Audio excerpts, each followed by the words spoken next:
कहानी की शुरुआत होती है और हमें दिखाया जाता है राजा साहब को, जो अपने पोती अरुंधति की शादी को लेकर बहुत ही खुश होते हैं। वह अपने घर में सबसे बुजुर्ग महिला चंदा माँ को सबसे पहले ये खुशखबरी सुनाते हैं। चंदा माँ ये खुशखबरी सुनकर अरुंधति और माता जयजम्बा की कुंडली को मिलाती है। माता जयजम्बा इस परिवार की सबसे बड़ी महिला थी, जिनकी अब मृत्यु हो चुकी है। जब चंदा माँ इन दोनों की कुंडली को मिलाती है, तब पता लगता है कि इन दोनों की कुंडली एक समान है, बल्कि माता जयजम्बा ने ही अरुंधति के रूप में एक पुनर्जन्म लिया है। अगले ही पल हमें दिखाया जाता है कि राजन और उसकी पत्नी सुशीला शहर से अरुंधति की लग्न पत्रिका लेकर गांव आ रहे थे, लेकिन बीच रास्ते में ही इन दोनों का एक्सीडेंट हो जाता है। अब वह दोनों पास ही के एक हवेली में मदद मांगने के लिए जाते हैं। हवेली के अंदर जाते ही राजन की पत्नी सुशीला गायब हो जाती है। राजन अपनी पत्नी को ढूंढते ढूंढते ऊपर की ओर जाता है। तभी एक बंद कमरे में से राजन की पत्नी सुशीला की आवाज आती है। सुशीला जोर जोर से पुकारते हुए राजन को अपनी ओर मदद के लिए बुलाती है, लेकिन वह आवाजें राजन की पत्नी सुशीला की नहीं, बल्कि एक बुरी आत्मा की होती है, जिसे 80 साल पहले माता जयजम्बा ने वहाँ कैद किया था। यह बात राजन को पता चल जाती है और वह वहाँ से भाग जाता है। अगले ही सीन में हमें दिखाया जाता है कि गांव में जोरों शोरों से अरुंधति की शादी की तैयारियां चल रही है। इसी बीच जब राजा साहब अपने कमरे में जाते हैं तो एक बुरी आत्मा उन्हें नीचे गिरा देती है। यह सुनकर अरुंधति फौरन मुंबई से अपने गाँव की ओर रवाना होती है और अपने दादाजी से मिलती है। अगले ही सीन में हमें दिखाया जाता है कि अरुंधति जब अपने कपड़े सुखाने जाती है, तभी अरुंधति के सामने राजन आ जाता है और कहता है कि उस हवेली में मेरी पत्नी कैद है, प्लीज मेरी मदद करो। लेकिन गाँव वाले उसे पागल समझकर हथकड़ियों से बांध देते हैं और उसे भूत प्रेत भगाने वाले एक फकीर के पास लेके जाते हैं। जब वह फकीर राजन के अंदर से भूत निकालने के लिए उसे पीटने लगता है, तभी अरुंधति वहाँ पहुँचती है और कहती है भूत प्रेत कुछ नहीं होते। ये कहकर राजन को वहाँ से लेकर जाने लगती है, लेकिन फकीर अरुंधति को देखते ही कहता है कि असली खतरा इस पर नहीं, तुम पर मंडरा रहा है, तुम फौरन ये गाँव छोड़कर चली जाओ। लेकिन अरुंधति ये बात सीरियसली नहीं लेती और वहाँ से चली जाती है। अब रात होती है और अरुंधति के होने वाले पति राहुल का कॉल आता है। राहुल उससे मिलने के लिए गाँव के बाहर वाली हवेली पर उसे बुलाता है। अब राहुल की आवाज में वही बुरी आत्मा अरुंधति को उस बंद कमरे की ओर बुलाती है और उस समाधि को तोड़ने के लिए कहती है। तभी वहाँ वह फकीर आ जाता है और अरुंधति को लेकर वहाँ से चला जाता है। अब वह फकीर कहता है यहाँ कोई राहुल नहीं आया था, यह वही बुरी आत्मा है जो तुमसे बदला लेना चाहती है। जब वह बाहर जाकर राहुल को फोन लगाती है तो उसे पता चलता है कि राहुल तो मुंबई में ही है। अब अरुंधति अपने घर जाकर उस महल के बारे में चंदा माँ से पूछती है। अरुंधति के पूछने पर चंदा माँ बताती है कि आज से 80 साल पहले तुम्हारे परदादा रमा नायडू के 2 बेटियां थी, बड़ी बेटी भार्गवी और छोटी बेटी माता जयजम्बा। बचपन से ही माता जयजम्बा बहुत ही होशियार थी, लेकिन राजा नायडू ने अपनी बड़ी बेटी भार्गवी का विवाह एक दुष्ट से कर दिया था, जिसका नाम था पशुपति। वह रोज नशे में चूर होकर आता और लोगों को परेशान करता और पीटता था। एक दिन जब माता जयजम्बा को नृत्य सिखाने के लिए दूसरे गाँव से एक नर्तिका आई थी। राजा नायडू भी पशुपति से परेशान थे, लेकिन अपनी बड़ी बेटी भार्गवी का विवाह होने के कारण उसे कुछ नहीं कह पाते थे। यह बात भार्गवी ने सुन ली और अगले ही दिन भार्गवी ने अपने प्राण त्याग दिए। भार्गवी के मरने के बाद माता जयजम्बा के कहने पर सभी गांव वालों ने पशुपति को बहुत मारा और एक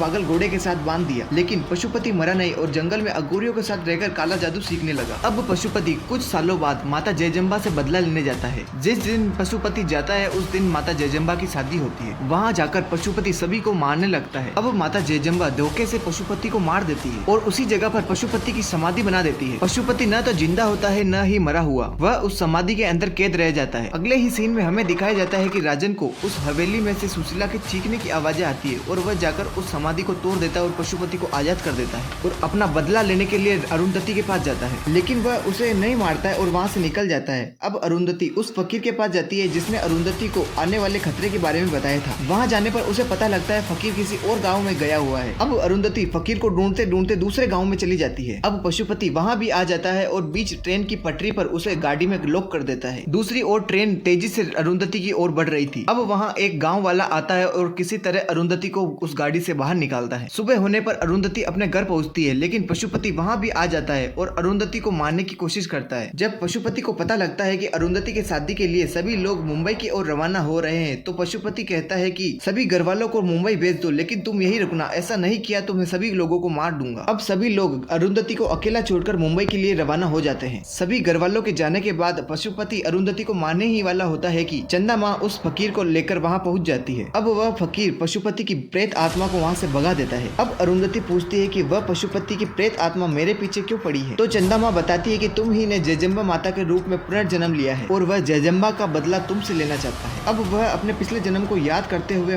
बताती है कि जयजम्बा माता ने जब पशुपति की समाधि बनाई उसके बाद गाँव की पूरी हवा ही दूषित हो गई। सभी लोग तड़पने लगे भूख से और प्यास से और धीरे धीरे गाँव को छोड़कर जाने लगे और माता जयजम्बा से ये सब सब देखा नहीं गया। माता जयजम्मा ने उन्हीं अगोरियों से जाकर मदद ली और अगोरियों से पूछा कि उस प्रेत आत्मा को कैसे खत्म किया जा सकता। तभी अगोरियों ने कहा कि तुम्हारे हड्डियों से एक अस्त्र बनाया जाएगा, तुम पुनर्जन्म लेकर उसी अस्त्र से पशुपति की आत्मा को नष्ट कर पाओगी। अब फकीर और अरुंधति उस अस्त्र को ढूंढने के लिए जंगल की ओर जाते हैं। उसी वक्त माता जयजम्मा ने अपनी जान देकर वह अस्त्र तैयार किया, लेकिन बीच रास्ते में उनका एक भयंकर एक्सीडेंट हो जाता है और उनकी गाड़ी खाई में गिर जाती है। तभी वहाँ सभी घर वाले आ जाते हैं और उस फकीर को दिखाया जाता है जो भी अभी तक मरा नहीं था और अगोरियों के पास जाकर वह अस्त्र लेकर आता है। अब अरुंधति अपने अस्त्र से 2-3 बार शैतान पर वार करती है, लेकिन वह नहीं मरता। तब फकीर के कहने पर वह अपना खून उस अस्त्र पर लगाती है और वह अस्त्र पशुपति के शरीर में डाल देती है। उसी वक्त पशुपति की प्रेत आत्मा को शांति मिल जाती है और वह उस दुनिया से चली जाती है और कहानी यही खत्म हो जाती है। कहानी अच्छी लगी हो तो लाइक करें और चैनल को सब्सक्राइब